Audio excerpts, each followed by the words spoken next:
Hello students. पिछले session में मैंने आप लोगों को पास्कल्स लॉ पर बेस्ड एक होमवर्क क्वेश्चन दिया था।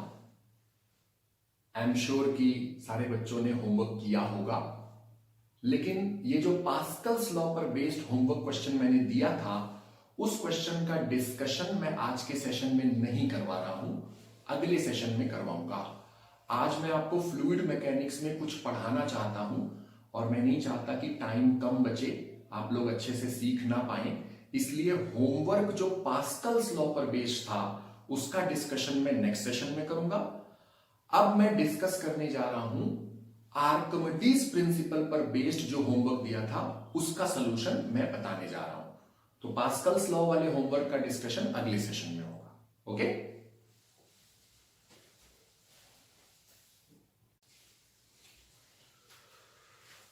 ऑलराइट। तो पिछले सेशन में आर्किमिडीज प्रिंसिपल पर बेस्ड ये वाला क्वेश्चन मैंने होमवर्क के लिए आपको दिया था। अब इस क्वेश्चन को मैं सॉल्व करके आपको दिखा रहा हूं। क्वेश्चन पहले एक बार समझ लेते हैं। सॉलिड स्फीयर है हमारे पास, और ये जो सॉलिड स्फीयर है उसका रेडियस हमको बता रखा है 5 सेंटीमीटर, और ये जो हमारा सॉलिड स्फीयर है दिस फ्लोट्स इन वाटर, पानी में फ्लोट हो रहा है। ये इस स्फीयर के ऊपर हम मैक्सिमम 0.1 kg का लोड बैठा सकते हैं without waiting the load. Without waiting the load का मतलब अगर हम 0.1 kg इसके ऊपर रखते हैं तो स्फीयर तो पूरा अंदर चला जाता है, लेकिन ये जो लोड है ये पानी के बाहर ही रहता है, इसीलिए ये लोड गीला नहीं होता, स्फीयर पूरा अंदर घुस जाता है जब हम 0.1 kg रखते हैं। तो आपको बताना है find the density of the material of the sphere, और इस क्वेश्चन का आंसर भी मैंने आपको पिछले सेशन में बता दिया था। जब आप सॉल्व करोगे तो स्फीयर जो है उस स्फीयर के मटेरियल की डेंसिटी 800 किलोग्राम पर मीटर क्यूब मिलेगी। चलिए मैं सॉल्व करके दिखाता हूं। तो let us discuss this problem. तो मैं क्वेश्चन इरेज करने वाला हूं।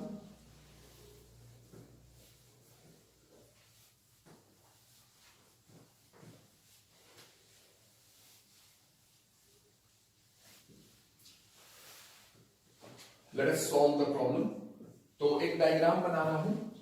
एक स्फीयर है और वो पानी में फ्लोट हो रहा है, और जब हम इसके ऊपर 0.1 kg रखते हैं तो without waiting the load maximum 0.1 kg रखा जा सकता है। यानी कि जब हम 0.1 kg इसके ऊपर रखते हैं तो स्फीयर तो पूरा डूब जाएगा,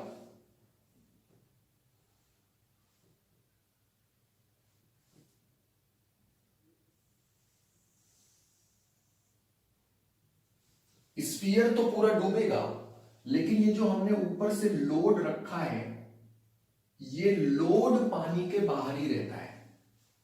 तो क्वेश्चन ने कहा मैक्सिमम 0.1 kg का लोड हम इस पर डाल सकते हैं बिना इस लोड को गीला किए। यानी जब हम 0.1 kg रखेंगे मैक्सिमम, तब तक ये लोड बाहर रहेगा।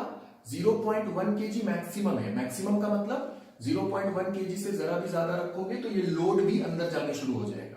तो 0.1 kg रखने पर लोड जस्ट पानी के बाहर रहता है और स्फीयर जस्ट पूरा का पूरा पानी के अंदर चला जाता है। ठीक है, तो हमें बताना है कि ये जो स्फीयर का मटेरियल है उसकी डेंसिटी क्या है। मान लेते हैं स्फीयर के मटेरियल की डेंसिटी है रो एस। तो ये जो स्फीयर है, स्फीयर का जो मटेरियल है उसकी डेंसिटी रो एस है, और स्फीयर सॉलिड है। तो स्फीयर बच्चों दो तरह के हो सकते हैं, एक सॉलिड और एक हॉलो। हॉलो मतलब अंदर से खोखला, और सॉलिड मतलब पूरा अंदर तक मटेरियल इसमें मौजूद है। तो ये जो स्फीयर है क्वेश्चन में साफ साफ बताया है ये स्फीयर सॉलिड है, ठीक। और हमने ऊपर से 0.1 kg रखा। 0.1 kg को रखने पर लोड जस्ट पानी के बाहर है और पूरा का पूरा स्फीयर जस्ट पानी के अंदर है। लोड गीला होने से जस्ट बच गया। अब मैं आपसे एक क्वेश्चन पूछूंगा। क्वेश्चन बहुत ही सिंपल है। हमने ऊपर से लोड रखा तो ये जो स्फीयर है ये डूब गया कि तैर रहा है? डूब गया कि तैर रहा है? सिंपल सवाल। तो आंसर है तैर रहा है। अगर डूब गया होता तो पूरा नीचे चला जाता ना, तो अभी भी ये तैर रहा है, डूबा नहीं है। डूब जाता तो नीचे बैठ जाता, तो ये डूबा नहीं है, ये अभी भी तैर रहा है। और अगर तैर रहा है तो इसके वजन को अपथ्रस्ट ने बैलेंस किया होगा, जैसे पिछला क्वेश्चन किया था, पिछला होमवर्क प्रॉब्लम जैसे मैंने लास्ट सेशन में करके दिखाया, बिल्कुल वही बात यहां पे कहते हैं। तो एक बार फिर से मैं समझाता हूं। हमने ऊपर से कितना वजन रखा, 0.1 केजी। 0.1 केजी वजन रखने के बाद स्फीयर पानी में पूरा घुस गया। लोड जस्ट पानी के बाहर है, तो लोड पानी के बाहर है मतलब गीला नहीं हुआ। यही क्वेश्चन ने भी कहा है कि लोड गीला होने से जस्ट बच जाएगा अगर आप 0.1 केजी मैक्सिमम रखोगे तो 0.1 केजी को हमने रखा ऊपर से, स्फीयर पूरा घुस गया, लोड बच गया। अगर हम 0.1 केजी से जरा सा भी ज्यादा रखेंगे तो लोड भी पानी में जाना शुरू हो जाएगा, यानी लोड गीला होने लगेगा। तो जब हमने लोड ऊपर से रखा तो डायग्राम कुछ इस तरह का बन गया। अब मैंने आपसे सवाल पूछा कि ये जो स्फीयर है ये डूब गया कि तैर रहा है? जवाब है कि तैर रहा है। डूबा होता तो नीचे बैठ जाता, अभी तैर रहा है। और अगर तैर रहा है तो इसके वजन को अपथ्रस्ट ने संभाला होगा। किसके वजन को? स्फीयर और लोड दोनों का जो टोटल वजन है उसे अपथ्रस्ट ने संभाला होगा। तो लोड का वजन mg, स्फीयर के वजन को मैं मास ऑफ स्फीयर इंटू जी लिख रहा हूं, मास ऑफ स्फीयर इंटू जी, और दोनों का जो वजन है उसे अपथ्रस्ट बैलेंस करेगा। तो मैं सिंपल इक्वेशन लिख रहा हूं, स्फीयर का वेट ऊपर रखे लोड का वेट, दोनों को अपथ्रस्ट बैलेंस करेगा। सिंपल। और ये जो इक्वेशन मैंने लिखी है ये एक्चुअली एफबीडी बनाई है। अब स्फीयर का मास, तो मास होता है वॉल्यूम, सभी बच्चों को पता होगा स्फीयर का वॉल्यूम क्या है, 4/3 पाई आर क्यूब फॉर्मूला होता है, into density of sphere. Density of sphere हमें फाइंड करने को कहा गया है, तो वॉल्यूम इंटू डेंसिटी इंटू जी, ये स्फीयर का वेट है, प्लस ऊपर रखा हुआ वेट इक्वल टू अपथ्रस्ट। तो अपथ्रस्ट की वैल्यू आर्किमिडीज प्रिंसिपल से आती है। मैं इस वाले डायग्राम को हटा रहा हूं।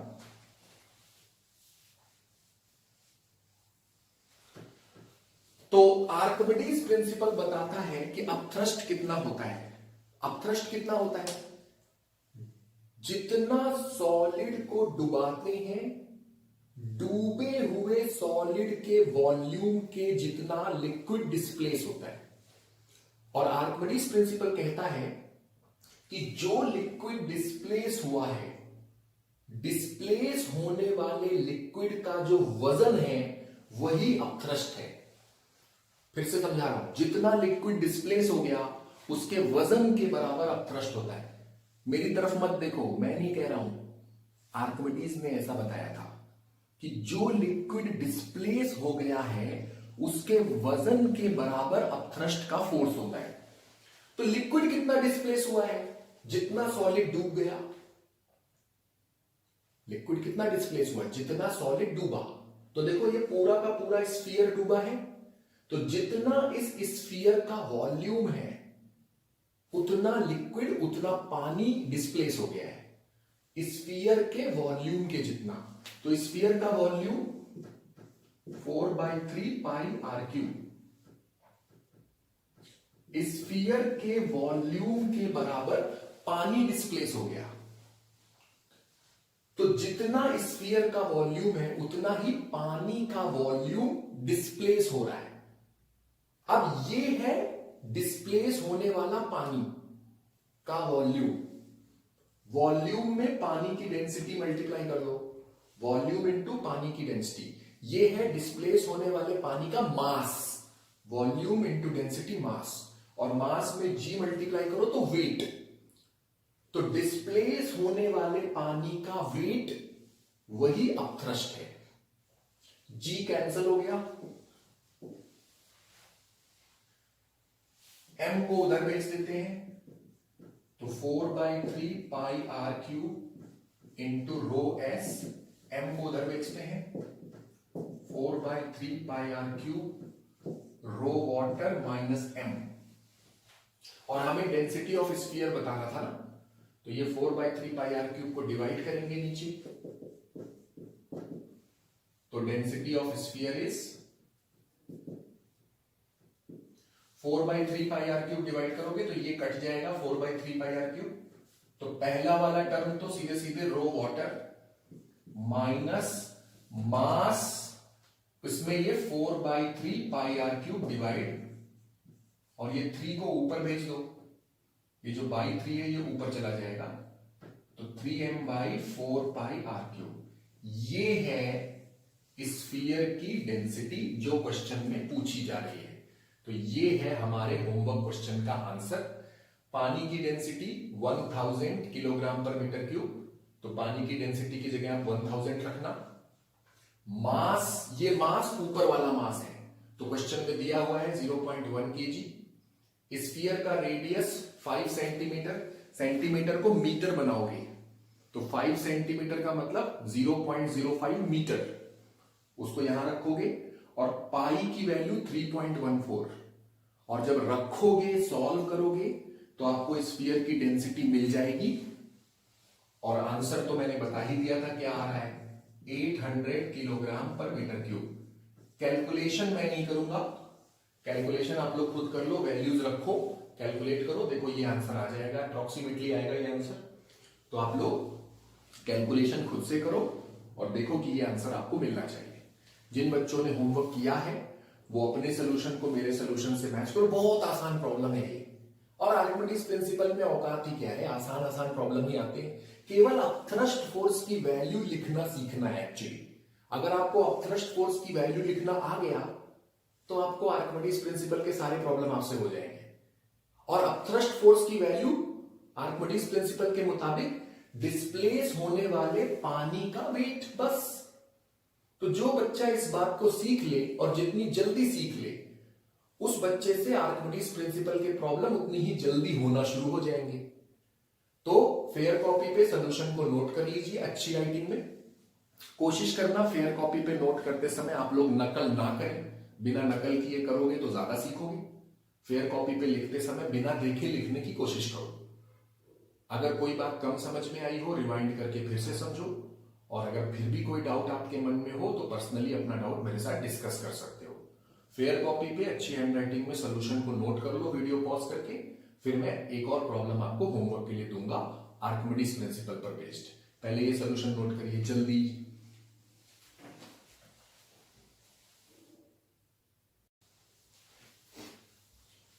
और बच्चों ये है आप लोगों के लिए आज के होमवर्क प्रॉब्लम्स, और आज मैं 2 होमवर्क प्रॉब्लम्स दे रहा हूं। दोनों प्रॉब्लम्स एक्चुअली एक दूसरे से रिलेटेड हैं, और ये आर्किमिडीज प्रिंसिपल पर बेस्ड होमवर्क प्रॉब्लम्स हैं। प्रॉब्लम मैं जल्दी से आपको समझाता हूं। एक क्यूबिकल ब्लॉक ऑफ वुड है, लकड़ी का ब्लॉक है, क्यूब शेप में है। उसमें हमने एक लेड पीस, लेड एक मेटल होता है, तो एक लेड का हमने उसमें एक टुकड़ा फास्टेंड अंडरनीथ, अंडरनीथ मतलब नीचे से चिपकाया हुआ है। तो क्यूबिकल शेप का लकड़ी का टुकड़ा है, उसमें नीचे से हमने एक लेड का पीस चिपकाया है, और इसको पानी में हम रख देते हैं।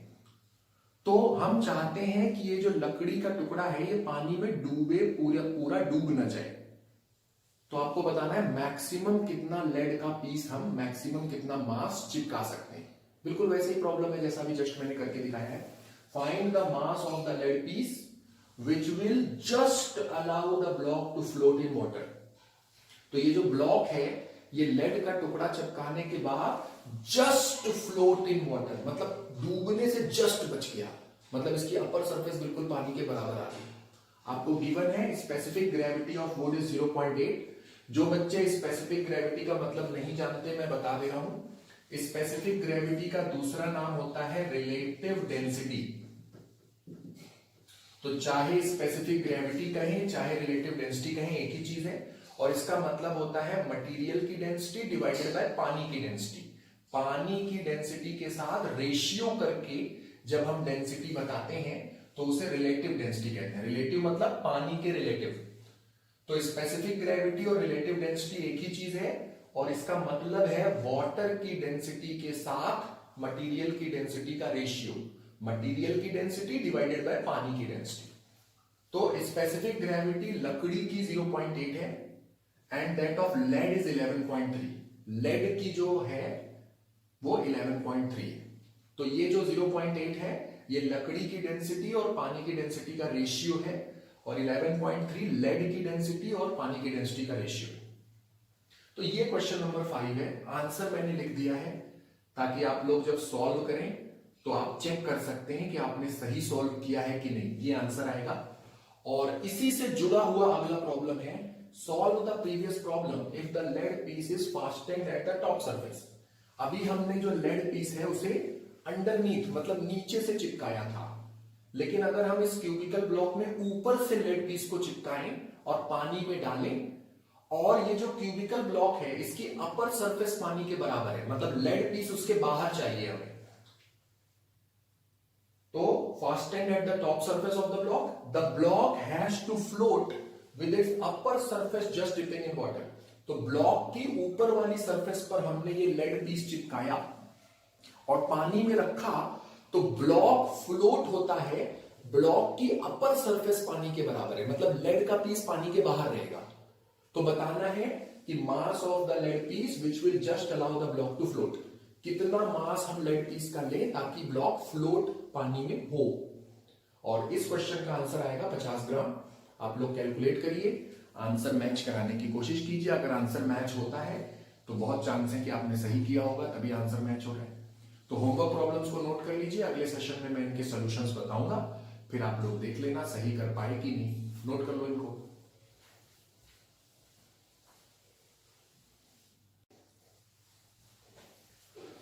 ओके, तो आज मैं आपको सिखाने जा रहा हूं बर्नौलीज थ्योरम। पिछले सेशन में मैंने आपको सिखाया था equation of continuity. I hope कि आप लोगों ने अच्छे से समझा था और आपको याद भी होगा इस वक्त। इक्वेशन ऑफ कंटिन्यूटी जो होती है वो basically principle of conservation of mass है। That is what I taught you in the previous session, isn't it? तो जो इक्वेशन ऑफ कंटिन्यूटी है that is basically the principle of conservation of mass for a fluid in motion। अगर कोई fluid किसी tube में flow हो रहा है तो जितना मास पर सेकेंड ट्यूब में एंटर होगा उतना ही एग्जैक्टली मास ट्यूब के दूसरे एंड से पर सेकेंड बाहर आएगा ड्यूरिंग स्टेडी फ्लो। और यही जो लॉजिक है, जितना मास पर सेकेंड अंदर गया उतना ही मास पर सेकेंड बाहर आएगा, तो जो ये लॉजिक है इसी लॉजिक को कहा जाता है क्या? Equation of continuity. तो पिछले सेशन में मैंने आपको इक्वेशन ऑफ कंटिन्यूटी प्रूफ करके दी थी, आपको मैंने प्रूफ करना सिखाया था। इक्वेशन ऑफ कंटिन्यूटी का डेरिवेशन आपको मैंने सिखाया था। अब हम बर्नौलीज थ्योरम सीखने जा रहे हैं, और जैसे equation of continuity actually principal of conservation of mass है, वैसे ही ये जो बर्नौली थ्योरम है it is actually principal of conservation of energy. किसका कंजर्वेशन है ये? Principle of conservation of energy है फॉर अ फ्लोइंग फ्लूइड। एक फ्लो होते हुए फ्लूइड के लिए जो बर्नौली थ्योरम है it is actually the principal of conservation of energy. तो सबसे पहले तो मैं आपको यह समझाऊंगा कि बर्नौली थ्योरम है क्या, और उसके बाद मैं बर्नौली थ्योरम का करवाऊंगा प्रूफ। तो सबसे पहले बर्नौली थ्योरम को समझिए आप। बर्नौली थ्योरम अभी अभी मैंने बताया कि it is basically principle of conservation of energy, अभी बताया ना। तो बर्नौली थ्योरम क्या कहती है कि जब कोई आइडियल फ्लूइड फ्लो करता है, जब कोई लिक्विड फ्लो करता है तो उसकी एनर्जी कंजर्व होती है, क्योंकि बेसिकली तो ये principle of conservation of energy है ना। तो ये कहता है कि जब कोई लिक्विड फ्लो करता हुआ आगे बढ़ता है तो उस लिक्विड की एनर्जी कंजर्व रहती है। तो घुमा के एक्चुअली वो बेसिकली कह रहा है कि एनर्जी कंजर्व होती है। अब एनर्जी कंजर्व होने का मतलब क्या है कि जो एनर्जी का समेशन है, डिफरेंट टाइप्स की एनर्जी का समेशन है, वो समेशन फिक्स्ड रहेगा। एनर्जी कंजर्व होने का मतलब है कि एक फ्लो होते हुए लिक्विड में जो डिफरेंट टाइप्स की एनर्जी मौजूद है, उस एनर्जी का जो समेशन है, यानी टोटल जो एनर्जी है, sum of all the energies will remain fixed during steady flow of an ideal fluid. तो जो बर्नौली थ्योरम है वो, जैसा कि मैंने अभी बताया, वो एक फ्लो होते हुए लिक्विड के लिए basically principle of conservation of energy है। और क्योंकि ये basically principle of conservation of energy है, इसलिए जो बर्नौली थ्योरम का स्टेटमेंट है वो बेसिकली ये कह रहा है कि जब लिक्विड फ्लो करता हुआ चलता है तो लिक्विड की टोटल एनर्जी फिक्स रहती है, टोटल एनर्जी कंजर्व रहती है। और टोटल एनर्जी कंजर्व रहने का मतलब ये हुआ कि लिक्विड में जो अलग अलग टाइप की एनर्जी है, उस अलग अलग टाइप की एनर्जी का जो समेशन है, यानी जो टोटल है, वो कांस्टेंट रहता है लिक्विड के फ्लो के दौरान। अब एक बात और समझ लो तो बर्नौली थ्योरम आपको क्लियर हो जाएगी। कौन कौन से टाइप की एनर्जी एक फ्लो होते हुए लिक्विड में मौजूद होती है? तो बच्चों, अगर आइडियल फ्लूइड है तो उसमें 3 टाइप की एनर्जी रहती है। एक होती है जिसको हम लोग कहते हैं प्रेशर एनर्जी। प्रेशर एनर्जी का मतलब आप सीधे सीधे प्रेशर समझो। तो एक है प्रेशर एनर्जी, और जैसा मैंने बताया प्रेशर एनर्जी मतलब प्रेशर, लिक्विड को फ्लो करने के लिए आप प्रेशर लगाओगे ना, प्रेशर की वजह से लिक्विड फ्लो होता है। तो एक है प्रेशर की वजह से एनर्जी, जिसे हम प्रेशर एनर्जी कहते हैं। आप प्रेशर एनर्जी को इक्वल मानिए प्रेशर के, एक्चुअली प्रेशर को ही प्रेशर एनर्जी कह रहे हैं हम। दूसरी एनर्जी है काइनेटिक एनर्जी, लिक्विड फ्लो करेगा तो उसके अंदर स्पीड है, काइनेटिक एनर्जी है। और तीसरी एनर्जी है ग्रेविटेशनल पोटेंशियल एनर्जी, क्योंकि लिक्विड नीचे से ऊपर या ऊपर से नीचे की तरफ भी कई बार फ्लो होता है, यानी हाइट बदलती है। नीचे से ऊपर जा रहा है लिक्विड यानी हाइट बढ़ रही है, ऊपर से नीचे उतर रहा है तो हाइट कम हो रही है। तो फ्लो के दौरान लिक्विड की हाइट में बदलाव आ सकते हैं, और हाइट जब बदलेगी तो ग्रेविटेशनल पोटेंशियल एनर्जी कम ज्यादा होगी, चेंज होगी। तो जब आइडियल फ्लूइड का फ्लो होता है तो उस फ्लूइड में 3 प्रकार की एनर्जी रहती है। प्रेशर एनर्जी, जो कि प्रेशर ही है एक्चुअली, काइनेटिक एनर्जी होती है, और तीसरी होती है ग्रेविटेशनल पोटेंशियल एनर्जी। और बर्नौली थ्योरम बहुत सिंपल है। Bernoulli theorem actually conservation of energy है। तो बर्नौली थ्योरम के अकॉर्डिंग जब आइडियल फ्लूइड फ्लो करता है तो उसकी टोटल एनर्जी कंजर्व होती है, और टोटल एनर्जी कंजर्व होने का मतलब डिफरेंट टाइप्स की एनर्जी का जो समेशन है वो फिक्स रहता है जब आइडियल फ्लूइड फ्लो करता है। और कौन कौन से टाइप की एनर्जी आइडियल फ्लूइड में होती है अभी मैंने बताया, प्रेशर एनर्जी होती है, काइनेटिक एनर्जी होती है, और ग्रेविटेशनल पोटेंशियल एनर्जी होती है। तो ये जो 3 टाइप की एनर्जी है, इन तीनों टाइप की एनर्जी का जो समेशन है, मतलब जो टोटल एनर्जी है, वो फ्लूइड के फ्लो के दौरान फिक्स बनी रहती है। यही बर्नौली थ्योरम कह रही है। तो देखो, मैंने बर्नौली थ्योरम का स्टेटमेंट लिखा हुआ है। आइए बर्नौली थ्योरम के स्टेटमेंट को रीड करते हैं। According to Bernoulli's theorem, during steady flow of an ideal fluid, जब एक आइडियल फ्लूइड का स्टेडी फ्लो होता है, स्टेडी फ्लो का मतलब इस फ्लूइड का कहीं पे स्टोरेज नहीं है। पिछले सेशन में बताया था मैंने स्टेडी फ्लो किसे कहते हैं। स्टेडी फ्लो का मतलब यह है कि फ्लूइड जो है वो कहीं भी स्टोर नहीं हो रहा, इकट्ठा नहीं हो रहा है, फ्लो जारी है, कहीं पर इकट्ठा नहीं हो रहा है। तो during steady flow of an ideal fluid, sum of pressure energy, अभी मैंने बताया प्रेशर एनर्जी का मतलब प्रेशर, काइनेटिक एनर्जी, और ये जो काइनेटिक एनर्जी है हम पर यूनिट वॉल्यूम ले रहे हैं, यूनिट वॉल्यूम की काइनेटिक एनर्जी को ले रहे हैं, क्योंकि लिक्विड तो बहुत ज्यादा है, पूरे लिक्विड को हम कहां तक स्टडी करेंगे, तो हम पर यूनिट वॉल्यूम लेकर चल रहे हैं। तो kinetic energy per unit volume and potential energy को भी हम पर यूनिट वॉल्यूम ले रहे हैं। तो ये जो तीन एनर्जी है, पोटेंशियल, प्रेशर एनर्जी का मतलब फिर से बता रहा हूं, प्रेशर ही प्रेशर एनर्जी कह रहे हैं यहां पर।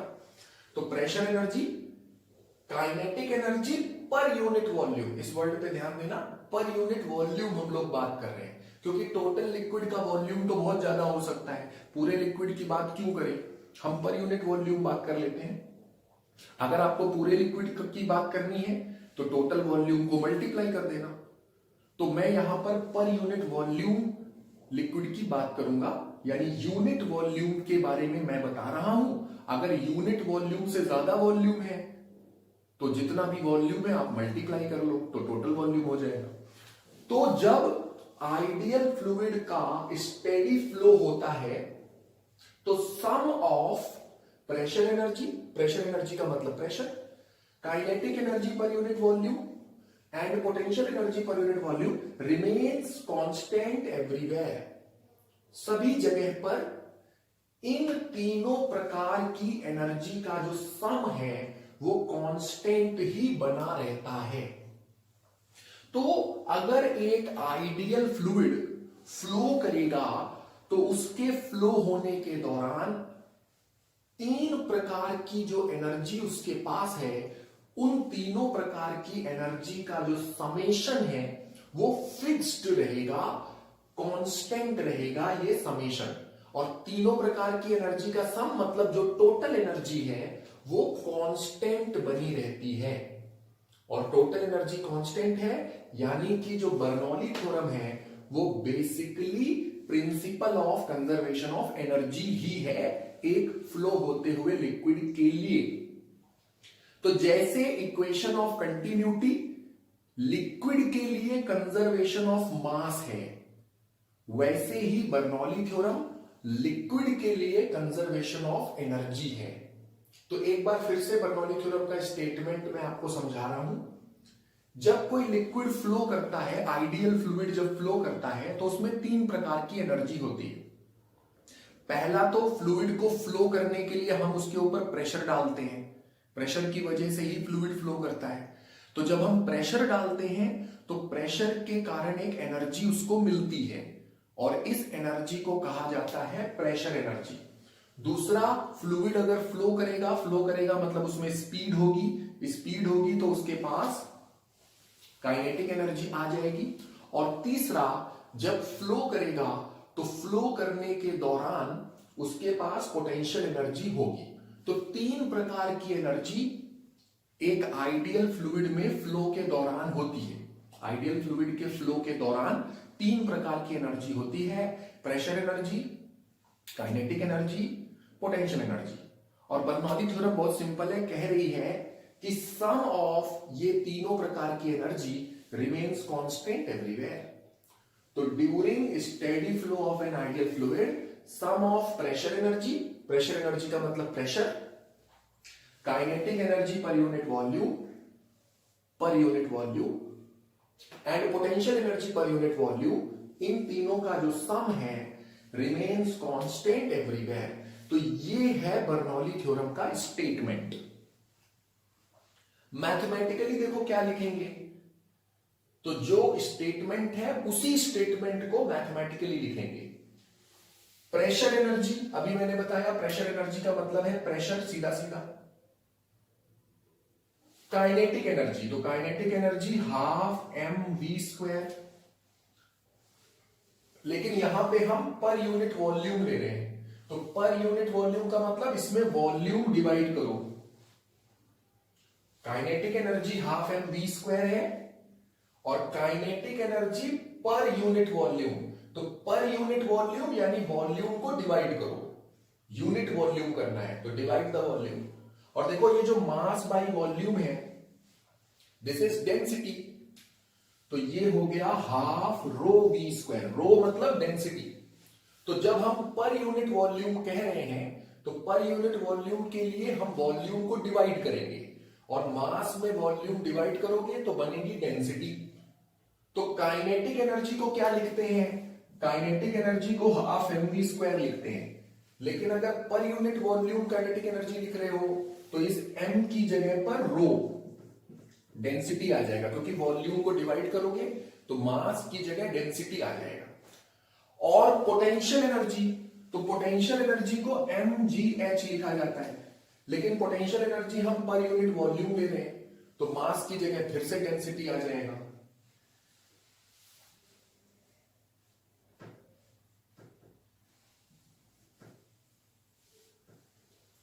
तो प्रेशर एनर्जी मतलब pressure, kinetic energy per unit volume half rho v²,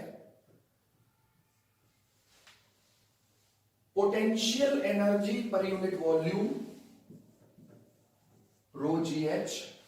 इनका जो सम है रिमेन्स कांस्टेंट एवरीवेयर, तो दिस इज कांस्टेंट। ठीक है, ये जो लिखा हुआ है ध्यान से समझो, ये वही लिखा है जो ऊपर ये स्टेटमेंट में लिखा है। सम ऑफ प्रेशर एनर्जी मतलब pressure, kinetic energy per unit volume half rho v² and potential energy per unit volume remains constant everywhere, तो this is equal to constant. तो मैथमेटिकली बर्नौली थ्योरम को ये equation के form में लिखा जाएगा। और मैं एक चीज और लिख रहा हूं कि जो बर्नौलीज थ्योरम है, बर्नौलीज थ्योरम इज बेसिकली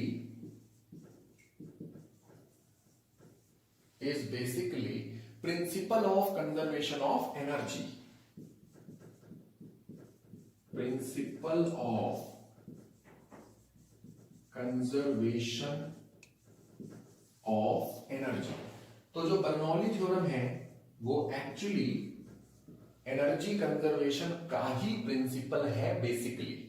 ठीक है, जैसा कि मैंने आप लोगों को अभी अभी समझाया। तो आप लोग फेयर कॉपी पे हेडिंग डालो बर्नौली थ्योरम का स्टेटमेंट नोट करो। मैथमेटिकली बर्नौली थ्योरम को इस तरह लिखा जाएगा, नोट कर लीजिए। और इस चीज को भी नोट करो कि Bernoulli theorem is basically principle of conservation of energy. इतनी चीज को आप लोग फेयर कॉपी पे नोट करिए, फिर मैं बर्नौली थ्योरम को प्रूफ करके आपको समझाता हूं, इसका प्रूफ करके दिखाता हूं कि ये कैसे प्रूफ हो रहा है, ये मैं समझाता हूं। पहले इसको नोट करो जल्दी।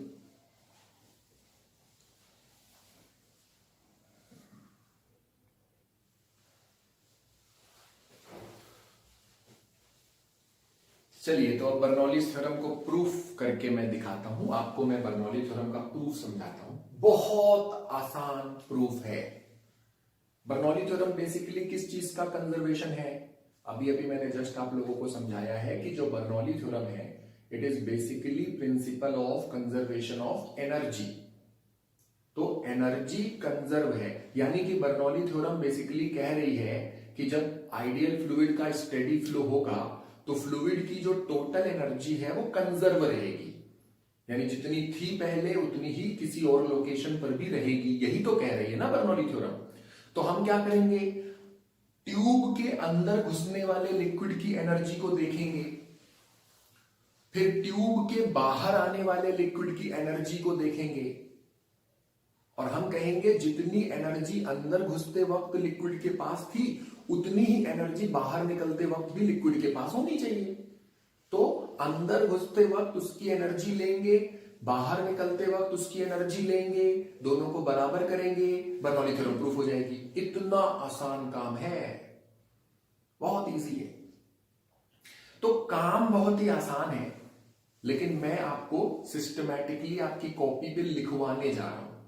तो जब मैं सिस्टमैटिकली लिखवाऊंगा तो जब आप लिखोगे तो थोड़ा सा लंबा नजर आएगा ये, क्योंकि हम हर बात को लिखेंगे तो साइज में ज्यादा फील होगा, लेकिन है एक्चुअली एक लाइन का काम। अंदर घुसने वाले लिक्विड की एनर्जी को हम लोग नोटिस करेंगे, बाहर निकलने वाले लिक्विड की एनर्जी पर ध्यान देंगे, और फिर हम लॉजिक लगाएंगे कि अंदर घुसते वक्त जितनी एनर्जी लिक्विड के पास थी बाहर निकलते वक्त भी उतनी ही एनर्जी रहेगी लिक्विड के पास, क्योंकि एनर्जी तो कंजर्व होती है। तो हम अंदर घुसते वक्त एनर्जी और बाहर निकलते वक्त एनर्जी को बराबर करेंगे, और जैसे ही आप बराबर करोगे बर्नौली थ्योरम प्रूफ हो जाएगी, क्योंकि Bernoulli theorem basically conservation of energy theorem ही है। तो that is what we are going to do. तो सिचुएशन सबसे पहले मैं आपको समझाता हूं। एक ट्यूब है, और ये जो ट्यूब है ये रियल ट्यूब हो सकती है और हो सकता है स्ट्रीमलाइन ट्यूब हो। स्ट्रीमलाइन ट्यूब क्या होती है मैंने समझाया था आपको पिछले सेशंस में। तो streamline tube actually imaginary tube होती है, लेकिन वो बिहेव बिल्कुल रियल ट्यूब की तरह करती है। तो फर्क नहीं पड़ता कि ये रियल ट्यूब है या स्ट्रीमलाइन ट्यूब है, कुछ भी मान लो। तो एक ट्यूब है और इस ट्यूब का कोई भी शेप हो सकता है, टेढ़ा मेढ़ा शेप। ट्यूब को तो कैसे भी रख सकते हो ना, तो टेढ़ा मेढ़ा कोई भी इसका शेप हो सकता है। तो मैंने एक रैंडम शेप बनाया है ट्यूब का, ये ट्यूब का शेप है। इधर से लिक्विड एंटर होता है ट्यूब के अंदर, उधर से लिक्विड बाहर निकलता है, ट्यूब से बाहर आता है। एंटर होते समय लिक्विड की स्पीड v1 है, तो v1 स्पीड से लिक्विड धड़ाधड़ ट्यूब में घुस रहा है, v1 स्पीड से ट्यूब के अंदर जा रहा है। और दूसरी तरफ से लिक्विड बाहर आ रहा है, तो बाहर आते समय लिक्विड की जो स्पीड है वो v2 है। अंदर घुसते समय h1 हाइट पर लिक्विड था, क्योंकि हमें पोटेंशियल एनर्जी पर भी ध्यान देना है, इसलिए हमने हाइट यहां पे मेंशन की है। तो जब लिक्विड ट्यूब में अंदर जा रहा है तो उसकी हाइट h1 है, और दूसरी तरफ से जब लिक्विड बाहर निकल रहा है तो उसकी जो हाइट है वो h2 है। यानी ये जो ट्यूब है, ट्यूब का जो एंट्रेंस है वो h1 हाइट पर है, और ट्यूब का जो एग्जिट है वो h2 हाइट पर है।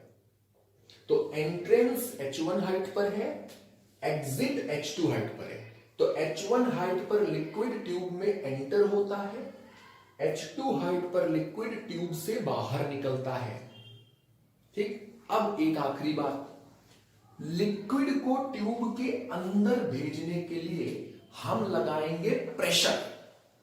तो प्रेशर लगा के लिक्विड को ट्यूब के अंदर भेजा जाएगा। तो मान लेते हैं कि लिक्विड को ट्यूब के अंदर भेजने के लिए हमने P1 प्रेशर अप्लाई किया। तो P1 प्रेशर लगा के हमने लिक्विड को ट्यूब के अंदर भेज दिया, और दूसरी तरफ से लिक्विड ट्यूब के बाहर आया। तो जब बाहर आएगा तो बाहर एटमॉस्फेयर रहता है, यानी जब लिक्विड ट्यूब के बाहर निकलेगा तो वो एटमॉस्फेयर के प्रेशर के खिलाफ बाहर आने की कोशिश कर रहा है, क्योंकि बाहर से एटमॉस्फेयर का प्रेशर तो होगा ही। तो जब दूसरी तरफ लिक्विड बाहर निकलेगा ट्यूब से, तो एटमॉस्फेयर के प्रेशर के खिलाफ उसको बाहर आना है। तो यानी इधर से हम लोग P1 प्रेशर लगा रहे हैं, और दूसरी तरफ लिक्विड पर कोई ना कोई प्रेशर है जिसके वो खिलाफ बाहर आ रहा है। जनरली दूसरी तरफ एटमॉस्फेयर का प्रेशर होता है, क्योंकि दूसरी वाला जो ट्यूब का एंड है वो खुला हुआ होता है, और खुले हुए एंड से जब पानी बाहर निकलता है तो वो एटमॉस्फेयर के प्रेशर के खिलाफ बाहर निकलता है।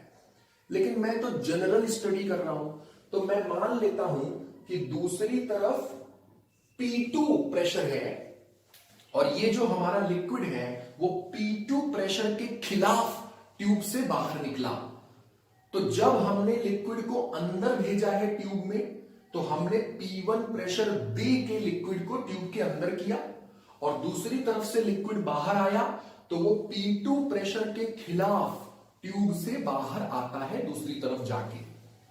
ठीक है, तो ये हमारी सिचुएशन है, और यही सिचुएशन को मैंने डिस्क्राइब किया हुआ है आपके सामने।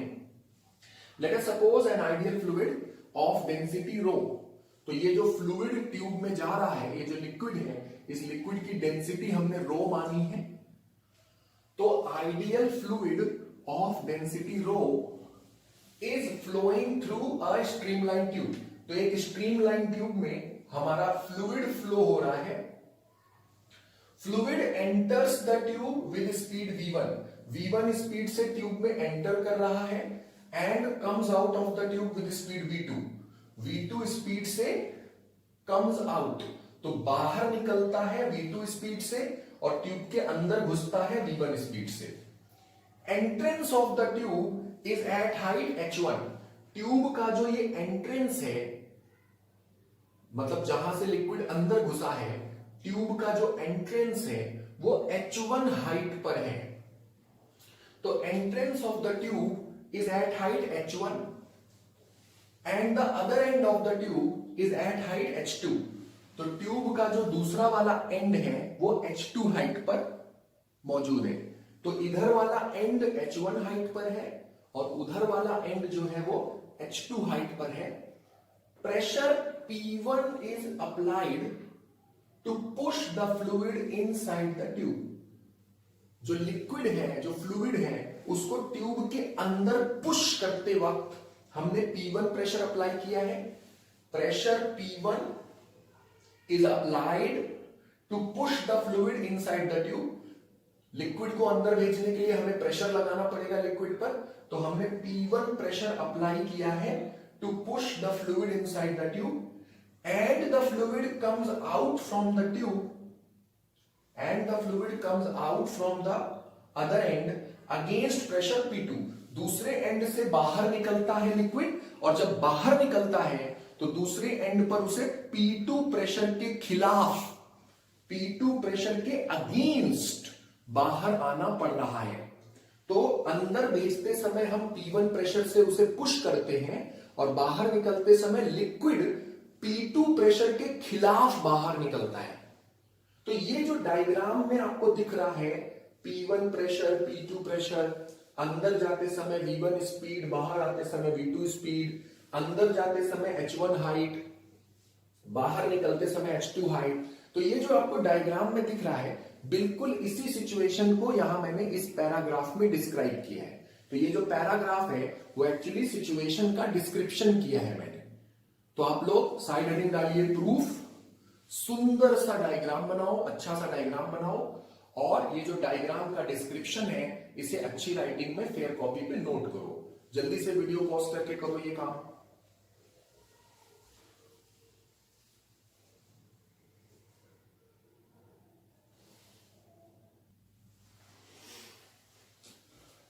चलिए, अभी तक तो जस्ट आपने डायग्राम बनाया है और डायग्राम का जो डिस्क्रिप्शन है वो नोट किया है, मतलब अभी तक हमने कोई टेक्निकल चीज नहीं की है। अभी भी हम कोई टेक्निकल चीज नहीं कर रहे हैं, अभी हम बड़ा सिंपल काम कर रहे हैं। मान लेते हैं कि ये जो ट्यूब है इसके अंदर लिक्विड का डेल्टा एम मास अंदर गया और जितना मास एक तरफ से अंदर गया है बिल्कुल उतना ही मास दूसरी तरफ से बाहर निकलेगा सेम टाइम इंटरवल में, क्योंकि जितना मास एक तरफ से ट्यूब में घुसा है उतना ही मास सेम टाइम में दूसरी तरफ से निकलना ही पड़ेगा। इसी को स्टेडी फ्लो कहते हैं। अगर जितना मास घुसा है उतना नहीं निकल रहा है, इसका मतलब ट्यूब के अंदर लिक्विड स्टोर हो रहा है और ट्यूब में तो कहीं भी लिक्विड स्टोर हो नहीं सकता। तो जितना मास अंदर घुसा है एक साइड से उतना ही एग्जैक्टली मास दूसरी साइड से बाहर आना पड़ेगा विद इन सेम टाइम। तो मान लेते हैं कि डेल्टा एम मास एक तरफ से ट्यूब के अंदर गया तो इतना ही मास सेम टाइम में दूसरी तरफ से बाहर निकलेगा ही निकलेगा। तो यही चीज मैंने लिखी है। Let us suppose delta M mass of the fluid enters into the tube in an interval of time. एक इंटरवल ऑफ टाइम में डेल्टा एम मास ट्यूब में एंटर हो गया। Obviously the same mass of the fluid comes out of the tube within same interval of time. तो obviously same mass of the fluid, इतना ही mass जितना घुसा है उतना ही mass comes out of the tube within same interval of time। तो same time के अंदर जितना मास ट्यूब में घुसा एग्जैक्टली उतना ही मास दूसरी तरफ से ट्यूब के बाहर निकलेगा with in same interval of time. ये बात बिल्कुल ऑब्वियस है क्योंकि ट्यूब के अंदर कहीं लिक्विड स्टोर नहीं हो रहा, तो जितना मास एक तरफ से ट्यूब में गया है उतना ही मास दूसरी तरफ से ट्यूब के बाहर निकलना पड़ेगा। तो अब ये जो जो डेल्टा एम मास हमने माना है कि ट्यूब में घुसा, उस डेल्टा एम मास का वॉल्यूम क्या है? तो वॉल्यूम होता है mass by density. Volume of fluid corresponding to mass delta M of the fluid is, तो डेल्टा एम मास के करस्पॉन्डिंग जो वॉल्यूम बनेगा, तो volume is mass divided by density. तो ये जो लिक्विड का वॉल्यूम है जो ट्यूब के अंदर घुसा है, जिसकी हम बात कर रहे हैं, वो volume delta M by rho है। तो ये जो पैराग्राफ है, इस पैराग्राफ में मैंने जस्ट इतना ही मेंशन किया है कि लिक्विड का डेल्टा एम मास एक तरफ से अंदर गया, और जितना मास एक तरफ से अंदर गया है उतना ही मास दूसरी तरफ से सेम टाइम के अंदर बाहर हो जाएगा। ठीक है, क्योंकि ट्यूब के अंदर कहीं लिक्विड का स्टोरेज पॉसिबल नहीं है। और ये जो डेल्टा एम मास है उसके करस्पॉन्डिंग ये वॉल्यूम होगा, मास अपॉन डेंसिटी वॉल्यूम होता है। नोट करिए इस चीज को जल्दी से।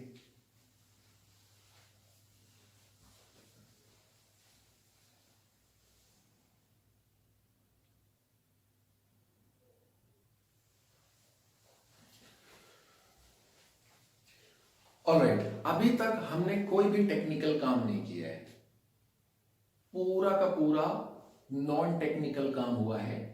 हमने एक डायग्राम बनाया है, हमने एक सिचुएशन ली है कि एक ट्यूब में लिक्विड फ्लो हो रहा है।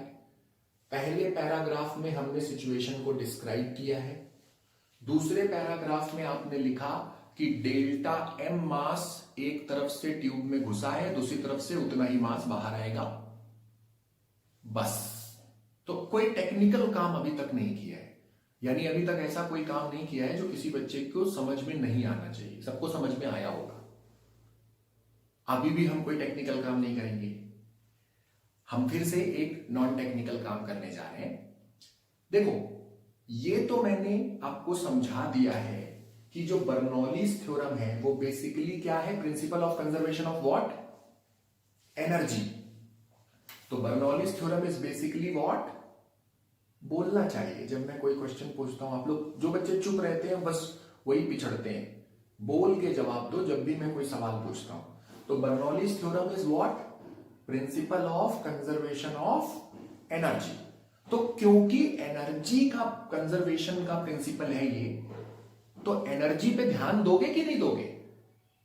तो वही चीज हम करने जा रहे हैं कि जो लिक्विड ट्यूब में घुसा है, अंदर जा रहा है लिक्विड, हम उस लिक्विड की काइनेटिक एनर्जी नोटिस करेंगे, उस लिक्विड की पोटेंशियल एनर्जी नोटिस करेंगे, और दूसरी तरफ से जो लिक्विड बाहर निकलेगा उसकी हमको देखना पड़ेगा काइनेटिक एनर्जी कितनी है, पोटेंशियल एनर्जी कितनी है। ठीक है, क्योंकि एनर्जी का कंजर्वेशन प्रिंसिपल है बर्नौली थ्योरम, तो आपको एनर्जी पर ध्यान देना ही पड़ेगा। तो वही चीज हम करने जा रहे हैं। कंप्लीटली नॉन टेक्निकल काम हो रहा है। हम बस ये पता लगाएंगे कि जो लिक्विड ट्यूब में घुसा है उसकी काइनेटिक एनर्जी कितनी है, उसकी पोटेंशियल एनर्जी कितनी है, और जो लिक्विड दूसरी तरफ से ट्यूब के बाहर निकल रहा है उसकी काइनेटिक एनर्जी कितनी है और पोटेंशियल एनर्जी कितनी है। काइनेटिक एनर्जी का फॉर्मूला जानते हो? Half mv²। तो kinetic energy of the fluid entering into the tube, जो फ्लूइड ट्यूब में एंटर हुआ है उस फ्लूइड की काइनेटिक एनर्जी क्या है? काइनेटिक एनर्जी इनिशियल मतलब अंदर घुसने के टाइम। तो काइनेटिक एनर्जी इनिशियल कितनी है? Half mv²। m की जगह डेल्टा एम मास, क्योंकि हमने ऐसा लिया है कि डेल्टा एम मास अंदर गया है, तो डेल्टा एम मास, और अंदर जाते समय स्पीड कितनी है? v1। अंदर जाते समय स्पीड कितनी है? v1 है। तो अंदर घुसने वाले जो लिक्विड की काइनेटिक एनर्जी होगी, अंदर घुसने वाले लिक्विड की काइनेटिक एनर्जी मतलब initial kinetic energy, it is half mv1²। बिल्कुल आसान है। उसी तरह बाहर जो निकला है लिक्विड, उसकी काइनेटिक एनर्जी क्या है? काइनेटिक एनर्जी फाइनल, तो इट इज हाफ, और जितना मास अंदर गया है उतना ही मास बाहर निकलेगा, डेल्टा mv2²। ठीक है, जो लिक्विड अंदर घुसा है उसकी पोटेंशियल एनर्जी क्या है? पोटेंशियल एनर्जी इनिशियल, तो पोटेंशियल एनर्जी का फॉर्मूला होता है mgh। तो यहां पे m की जगह डेल्टा m, g, और h1 हाइट पर लिक्विड अंदर गया है तो h1। तो अंदर घुसने वाले लिक्विड की पोटेंशियल एनर्जी मतलब इनिशियल पोटेंशियल एनर्जी, और वैसे ही बाहर निकलने वाले लिक्विड की potential energy, final potential energy कितनी होगी, डेल्टा एम जी H2। बाहर निकलते समय H2 हाइट है, तो बाहर निकलते समय पोटेंशियल एनर्जी की वैल्यू है डेल्टा एम जी H2। तो kinetic energy of fluid entering into the tube is this, kinetic energy of fluid coming out of the tube is this, potential energy of fluid entering into the tube is this, and potential energy of fluid coming out of the tube is this। तो हमने बिल्कुल non technical काम किया है, कोई भी दिमाग वाला काम नहीं किया अभी तक। हमने सिर्फ अंदर जाने वाले लिक्विड की काइनेटिक एनर्जी और पोटेंशियल एनर्जी को नोट किया, बाहर निकलने वाले लिक्विड की काइनेटिक एनर्जी और पोटेंशियल एनर्जी को नोट किया। टोटल नॉन टेक्निकल वर्क है, ऐसी कोई चीज नहीं है जो किसी बच्चे की समझ के बाहर होनी चाहिए। नोट करो इसको जल्दी से, वीडियो पॉज कर लेना।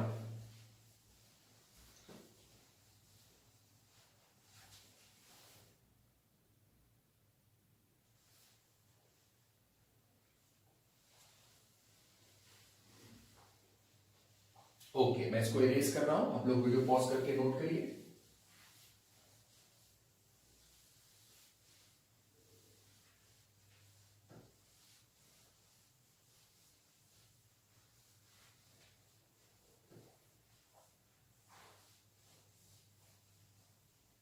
ऑलराइट, अब अगली बात करते हैं। अभी तक तो सारा का सारा काम नॉन टेक्निकल काम था, सबको समझ में आना ही चाहिए। अभी तक हमने ऐसा कुछ नहीं किया जो किसी की समझ में ना आए। अब मैं एक बहुत सिंपल बात कह रहा हूं, जब लिक्विड ट्यूब के अंदर गया तो हमने P1 प्रेशर अप्लाई किया है कि नहीं। जब लिक्विड ट्यूब में अंदर जा रहा है तो हमने P1 प्रेशर अप्लाई किया, और प्रेशर अप्लाई करके लिक्विड को अंदर भेजा है। तो बेसिकली हमने किया है वर्क, हम लिक्विड को पुश करने में वर्क करेंगे। अब बच्चों मैं आपको एक फॉर्मूला बता रहा हूं, यह फॉर्मूला आपकी कई जगह पर मदद करेगा। वैसे तो वर्क का फॉर्मूला ये होता है, आपने वर्क पावर एनर्जी चैप्टर में इस फॉर्मूले को पढ़ा है, फोर्स डॉट डिस्प्लेसमेंट। और अगर फोर्स और डिस्प्लेसमेंट सेम डायरेक्शन में होते हैं तो सेम डायरेक्शन का मतलब इनके बीच का एंगल 0 डिग्री, और cos 0 डिग्री की वैल्यू 1। तो अगर फोर्स और डिस्प्लेसमेंट सेम डायरेक्शन में है तो वर्क का ये फॉर्मूला होता है। तो ये जो फॉर्मूला है ये तब लगाएंगे जब फोर्स से वर्क हो रहा है, फोर्स से वर्क हो रहा है। यहां फोर्स नहीं, यहां प्रेशर दिया हुआ है। तो जब प्रेशर से वर्क होता है उसका फॉर्मूला मैं बता रहा हूं, प्रेशर से वर्क का फॉर्मूला होता है pressure into change in volume, याद रखना। तो जैसे ये फोर्स इंटू डिस्प्लेसमेंट है, वैसे ही प्रेशर से जब वर्क करते हैं तो फॉर्मूला होता है pressure into change in volume. तो जब फोर्स लगा के वर्क करते हैं तो फॉर्मूला होता है force into displacement, force dot displacement. Force लगा के जब वर्क करते हैं, और जब फोर्स की बजाय प्रेशर दिया जाए क्वेश्चन में, तो जब प्रेशर से वर्क होता है तो फॉर्मूला होता है वर्क का pressure into change in volume. तो ये छोटा सा फॉर्मूला है, ये वर्क वाला जो फॉर्मूला है उसी का प्रेशर के टर्म्स में वर्जन है। तो ये वर्क वाला फॉर्मूला फोर्स के टर्म्स में है, ये प्रेशर के टर्म्स में है। आपको ये याद रखना है, बहुत जगहों पर काम पड़ेगा इसका। अगर फोर्स से वर्क है तो फॉर्मूला होता है फोर्स इंटू डिस्प्लेसमेंट, अगर प्रेशर से वर्क है तो फॉर्मूला होता है pressure into change in volume. याद रखना इसको, pressure into change in volume. तो अब पहले समझ लो फिर लिखेंगे। लिक्विड को ट्यूब के अंदर भेजने के लिए हमने प्रेशर लगाया, हमने प्रेशर लगाया मतलब हमने वर्क किया, ठीक है। तो लिक्विड को ट्यूब के अंदर ले भेजने के लिए हमने लिक्विड पर वर्क किया है। तो कितना वर्क किया होगा, इसको मैं लिख रहा हूं work done on the liquid. On, ये लिक्विड के ऊपर हम वर्क किया है, हम लोगों ने, हमने ट्यूब में लिक्विड को भेजा है। तो वर्क कौन कर रहा है, हम लिक्विड के ऊपर, तो इसलिए मैंने ऑन लिखा है। और अभी अभी मैंने सिखाया है प्रेशर से वर्क का formula, pressure into change in volume. तो प्रेशर है P1 और लिक्विड जो ट्यूब के अंदर गया है उसका डेल्टा एम मास है, और डेल्टा एम मास के करस्पॉन्डिंग डेल्टा वी वॉल्यूम बनेगा। वॉल्यूम अभी मैंने कैलकुलेट किया था पीछे, तो वॉल्यूम की जगह डेल्टा वी। बेटा ये वर्क कौन कर रहा है? ये वर्क हमने किया है लिक्विड के ऊपर, ऑन द लिक्विड। तो लिक्विड को ट्यूब के अंदर भेजने के लिए ये वर्क हमने लिक्विड के ऊपर किया। लेकिन दूसरी तरफ लिक्विड जब बाहर निकलेगा ट्यूब से तो लिक्विड वर्क करेगा। अंदर भेजने के लिए हम वर्क करेंगे, बाहर निकलने के लिए लिक्विड को वर्क करना पड़ेगा, क्योंकि बाहर वाला जो प्रेशर है वो लिक्विड को बाहर आने से रोक रहा है। तो प्रेशर जो P2 है, P2 प्रेशर के खिलाफ लिक्विड बाहर निकलेगा। तो जब लिक्विड प्रेशर के खिलाफ आएगा तो लिक्विड को वर्क करना पड़ेगा। लिक्विड प्रेशर के खिलाफ बाहर निकलता है तो लिक्विड विल डू वर्क। तो ये जो वर्क है P1 इंटू डेल्टा वी, ये हमने किया है लिक्विड पर, और दूसरी तरफ लिक्विड करेगा वर्क। तो देखते हैं लिक्विड कितना वर्क करेगा। Work done by the liquid, work done by the liquid. ये लिक्विड ने वर्क किया है। कितना वर्क किया है? तो P2 प्रेशर के खिलाफ वो निकलता है, और जितना वॉल्यूम अंदर गया है उतना ही वॉल्यूम बाहर निकलता है। प्रेशर से वर्क का फॉर्मूला मैंने अभी बताया है, pressure into change in volume, वही फॉर्मूला यहां पे यूज किया है। तो P2 प्रेशर के खिलाफ लिक्विड बाहर आया तो प्रेशर की जगह P2, और वॉल्यूम जितना अंदर गया था उतना ही वॉल्यूम सेम टाइम में बाहर आएगा, तो वॉल्यूम की जगह डेल्टा वी। तो ये जो ऊपर वाला वर्क है ये हमने किया है लिक्विड पर, लिक्विड को ट्यूब के अंदर भेजने के लिए, और जो नीचे वाला वर्क है ये लिक्विड ने किया है बाहर निकलने के लिए। तो ये ऊपर वाला वर्क हम कर रहे हैं लिक्विड पर, नीचे वाला वर्क लिक्विड कर रहा है हम पर। बाहर निकलने के लिए लिक्विड वर्क कर रहा है प्रेशर के खिलाफ। ठीक है, तो यही वर्क अब मैं आपको लिखवाने जा रहा हूं। ओके,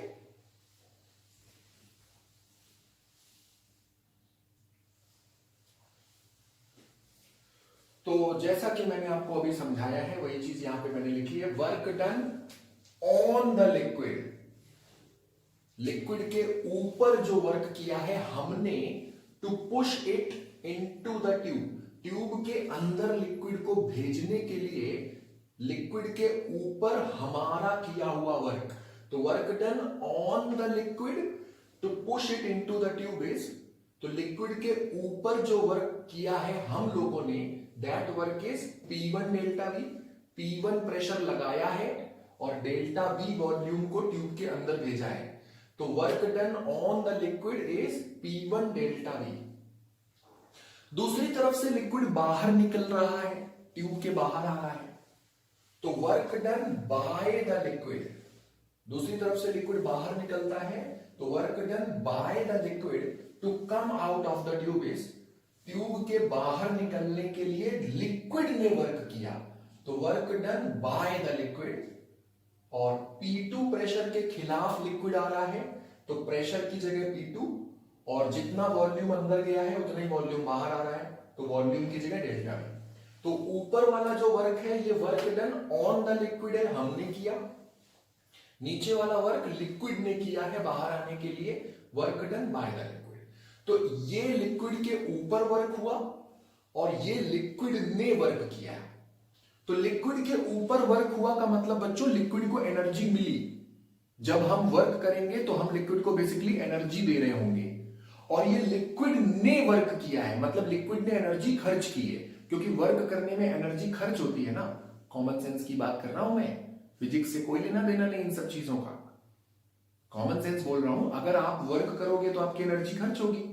तो ऊपर वाला वर्क लिक्विड पर किया गया है, ऑन द लिक्विड, मतलब ये जो वर्क है इतनी एनर्जी लिक्विड को मिली है, और नीचे वाला वर्क लिक्विड ने किया है, मतलब लिक्विड ने ये एनर्जी खर्च की है बाहर आने के लिए।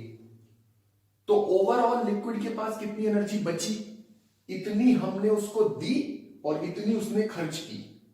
तो नेट जो एनर्जी उसके पास बचेगी, यानी जो नेट वर्क उसके ऊपर हो रहा है, तो net work on the liquid, तो लिक्विड के ऊपर नेट वर्क, देखो ऊपर है वर्क ऑन द लिक्विड और नीचे है net work on the liquid. तो जब हम नेट कह रहे हैं तो लिक्विड के ऊपर कितना वर्क हुआ माइनस उसमें से लिक्विड ने कितना खर्च कर दिया वो लेस करोगे तभी तो नेट होगा ना। तो net work done on the liquid is, net work is work done on the liquid minus work done by the liquid. बिल्कुल सिंपल बात मैंने लिखी है। तो इतना वर्क हमने लिक्विड पर किया और इतना वर्क लिक्विड ने बाहर आने के लिए खुद किया। तो मतलब इतनी एनर्जी हमने उसको दी और इतनी एनर्जी उसने खर्च कर दी। तो नेट उसके पास कितनी एनर्जी बची, तो net work done on the liquid is, और जब हम नेट बोल रहे हैं तो जितनी एनर्जी मिली थी माइनस जितनी खर्च हो गई है, तो नेट इतनी रह गई है। तो net work done on the liquid is work done on the liquid minus work done by the liquid, that is net work done is P1 delta V, work done on the liquid P1 delta V minus work done by the liquid P2 delta V। तो ये है liquid के ऊपर net work done. ठीक, I hope कि आप मेरी बात को समझ गए हो। तो जल्दी से ये चीज नोट करो, फिर लास्ट स्टेप करते हैं। तो इसको नोट करो जल्दी से।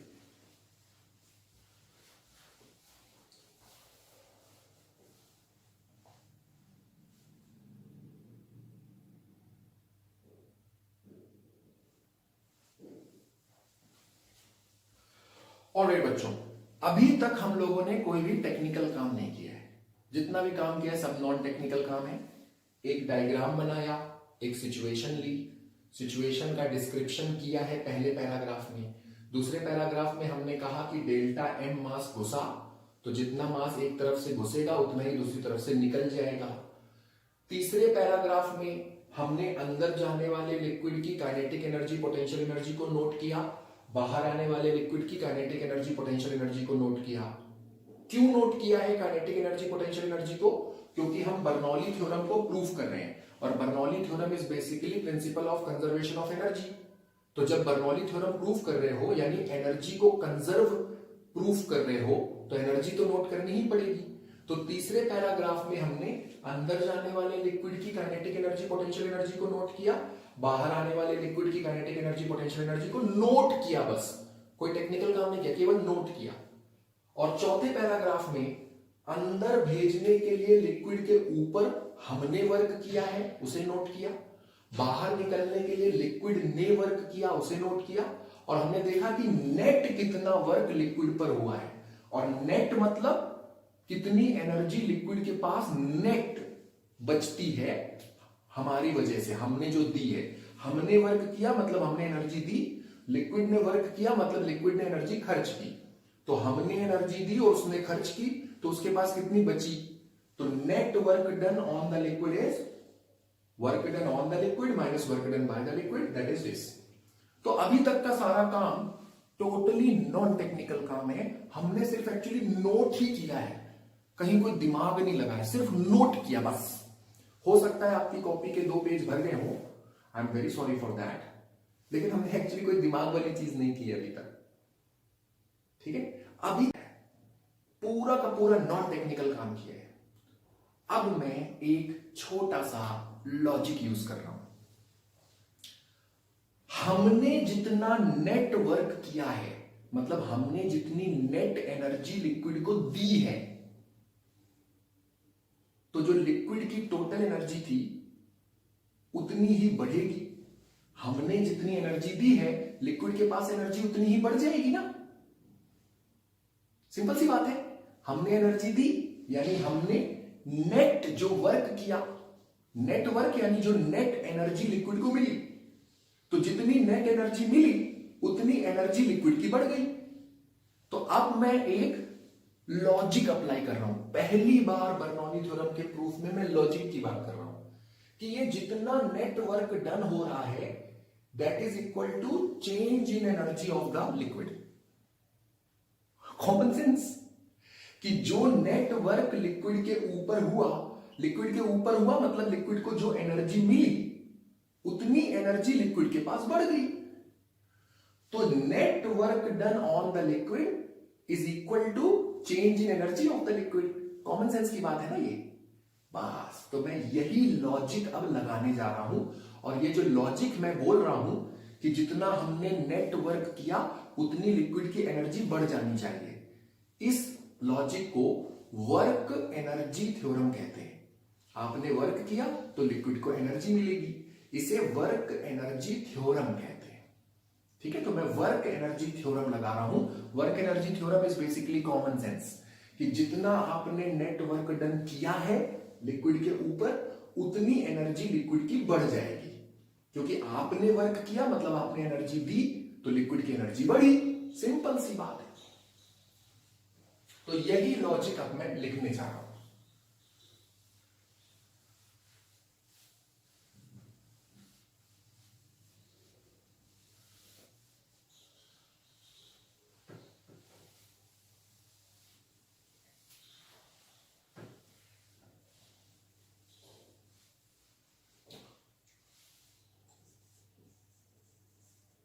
तो नाउ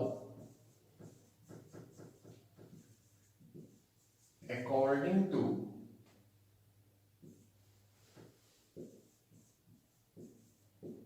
वर्क एनर्जी थ्योरम के according net work done on the liquid, liquid के ऊपर जो नेटवर्क हुआ मतलब जो उसको नेट एनर्जी मिली, is equal to change in energy of the liquid. तो जितना नेटवर्क लिक्विड के ऊपर होगा उतनी ही लिक्विड की एनर्जी चेंज होगी, मतलब उतनी बढ़ जाएगी। तो इसी चीज को अगर हम सिंबल्स में लिखें तो network done it is equal to final kinetic energy plus potential energy, final kinetic energy plus potential energy, ये फाइनल एनर्जी है, minus initial kinetic energy plus potential energy.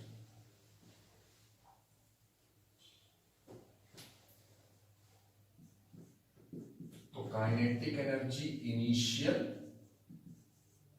Plus potential energy initial. तो final energy ले लो kinetic potential add करके, initial ले लो kinetic potential add करके, दोनों को सबट्रैक्ट करो। तो सबट्रैक्ट करोगे तो मिलेगा चेंज इन एनर्जी, और ये जो चेंज इन एनर्जी है this is equal to net work done on the liquid. Simple सी बात है ना। इसको वर्क एनर्जी थ्योरम कहते हैं। तो ये जो बेसिकली कॉमन सेंस है, इसे वर्क एनर्जी थ्योरम कहा जाता है। तो अब मैं वैल्यू सब्स्टिट्यूट कर रहा हूं। नेट वर्क डन की ये वैल्यू है P1 delta V minus P2 delta V। तो इसे लेफ्ट हैंड साइड पे रख रहे हैं, P1 delta V minus P2 delta V। ये नेटवर्क की वैल्यू आ गई। It is equal to final kinetic energy half delta m V2 square plus final potential energy delta m GH2, जगह नहीं है मैं नीचे लिख रहा हूं, final potential energy delta m GH2, ये एक ब्रैकेट में minus initial kinetic energy half delta m V1 square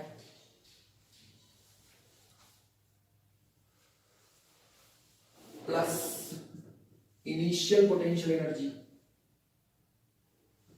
तो initial potential energy is delta m GH1। तो हमने बिल्कुल एक सिंपल सा लॉजिक कॉमन सेंस यूज किया है जिसका नाम है वर्क एनर्जी थ्योरम। जितना नेट वर्क डन लिक्विड पे होगा, नेट वर्क डन मतलब जितनी एनर्जी आपने लिक्विड को दी है उतनी एनर्जी लिक्विड की चेंज होनी चाहिए, मतलब उतनी एनर्जी लिक्विड को मिल रही है। सिंपल सी बात है। तो जो नेट वर्क डन लिक्विड पर है that is equal to final liquid की जो एनर्जी है काइनेटिक पोटेंशियल मिला के माइनस इनिशियल, यानी कि चेंज जितना हुआ है एनर्जी का वो नेटवर्क के बराबर है।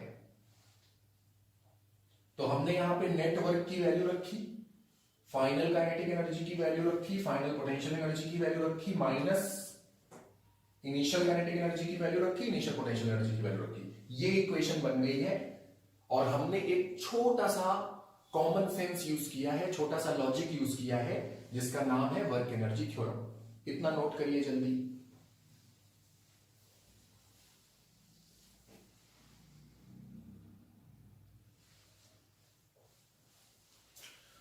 तो आप लोग वीडियो पॉज करके नोट करिए, मैं लास्ट स्टेप की तरफ आगे बढ़ रहा हूं।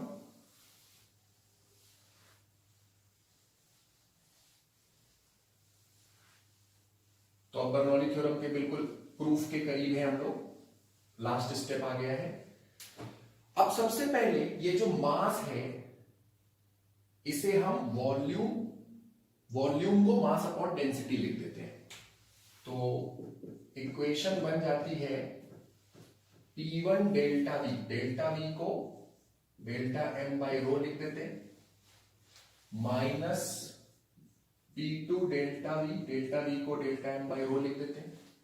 राइट हैंड साइड पर देखो क्या है, half delta m v2 square, half delta m v2 square, और हम ब्रैकेट को ओपन कर रहे हैं, ब्रैकेट ओपन कर रहे हैं तो ये वाला टर्म पॉजिटिव, ये वाला टर्म भी positive, plus delta m GH2, ये वाला टर्म बाहर माइनस साइन है तो negative, minus half delta m v1 square, और ये दूसरा वाला टर्म भी बाहर के माइनस साइन की वजह से नेगेटिव, तो डेल्टा m GH1। साफ साफ दिख रहा है डेल्टा m हर टर्म में कट गया, हर एक टर्म में डेल्टा m कट गए, तो सारे डेल्टा m तो कैंसिल हो गए। डिनोमिनेटर में ये रो आ रहा है, रो मतलब डेंसिटी, तो पूरी इक्वेशन में रो मल्टीप्लाई करते हैं, तो लेफ्ट हैंड साइड पे ये P1 रो मल्टीप्लाई करोगे तो ये रो कट गया, माइनस P2 रो फिर से कैंसिल हुआ, उधर रो मल्टीप्लाई कर रहे हैं तो रो आ गया, तो half rho v2 square plus delta m cut गया लेकिन उसकी जगह रो आ गया, रो GH2, माइनस डेल्टा m कटा है लेकिन उसकी जगह रो आ गया, और ये भी डेल्टा m कटा है लेकिन उसकी जगह रो आ गया। ठीक, अब देखो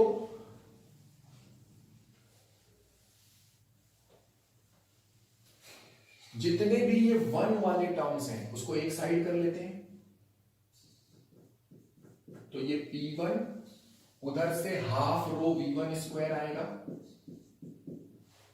और माइनस है इधर आके प्लस हो गया, और ये रो GH1 इधर आके प्लस हो गया, तो ये जो वन वाले टर्म्स हैं इसको एक साइड, टू दूसरी तरफ कर देते हैं, टू वाले टर्म्स इक्वल टू ये P2 माइनस है दूसरी तरफ जाएगा प्लस हो जाएगा, half rho v2 square rho GH2, तो P1 plus half rho v1 square plus rho GH1 equal to P2 plus half rho v2 square plus rho GH2, यानी कि P plus half rho v square plus rho GH is constant, और यही है Bernoulli theorem. तो P1 half rho v1 square rho GH1 is equal to P2 half rho v2 square rho GH2। कहने का मतलब है आप किसी भी लोकेशन पे जाओगे तो P plus half rho v square plus rho GH constant होगा, एंड यही बर्नौली थ्योरम है, तो आप लिख सकते हो हेंस प्रूव्ड। तो ये बर्नौली थ्योरम का ही इक्वेशन आई है जो कि हमें प्रूव करनी थी, तो this is the proof of Bernoulli's theorem. तो आई होप कि सारे बच्चों को बर्नौलीज थ्योरम का प्रूफ अच्छे से समझ में आ गया होगा। मुश्किल नहीं है, थोड़ा लंबा है, बच्चों फर्क होता है लंबा और मुश्किल।